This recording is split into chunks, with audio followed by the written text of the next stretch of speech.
खबर यह है कि भारतीय आर्मी चीफ का बाहमी तजादात और जहनी इंतशार से भरा बयान मंजर आम पर आ गया है। भारतीय अस्करी क़यादत शदीद जहनी बौखलाहट का शिकार हो गई है।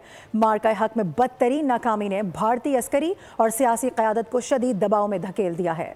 मोदी सरकार की हिंदुत्व ज़दा सोच ने अस्करी क़यादत को ऐसे सियासी दबाव में जकड़ दिया है जहां वो फिल्मी तर्ज के दावों से खुद को महात्मा साबित करने की कोशिश में लगे हैं। कभी 3 माह बाद 7 तैयारे गिराने का शोशा, कभी नाम निहाद दहशतगर्दी के ठिकाने तबाह करने का ऐलान, और अब भारतीय आर्मी चीफ के एक और कंफ्यूजन ज़दा बयान ने सूरत हाल को मजीद मुज़हका खेज बना दिया। एक तरफ दावा के मखसूस हथियारों से पाकिस्तान को घुटने टेकने पर मजबूर कर दिया, लेकिन साथ ही ये एतराफ़ किया कि तवील जंग के लिए भारत को मजीद असलहा चाहिए। ये तजाद भारतीय फौज की कमजोरी और बौखलाहट की अलामत है। ऑपरेशन सिंदूर में झूठी फतह के ढोल पीटने वाले भारतीय आर्मी चीफ अपनी खिफत मिटाने और अंदरूनी इंतशार से तवज्जो हटाने की कोशिश कर रहे हैं। चाणक्य डिफेंस डायलॉग में उनका धमकी आमेज लेकिन कमजोर बयान कि ऑपरेशन सिंदूर तो सिर्फ ट्रेलर था भी इसी परेशानी का इजहार है। साथ ही भारतीय आर्मी चीफ अपनी दिफाई कमजोरियां खोल कर रख देते हैं कि भारत के पास तवील जंग के लिए मुनासिब साजो सामान और हथियार मौजूद नहीं। ये एतराफात वाज़ेह करते हैं कि भारतीय अस्करी और सियासी क़यादत इस वक्त हिकमत अमली, तैयारी और पॉलिसी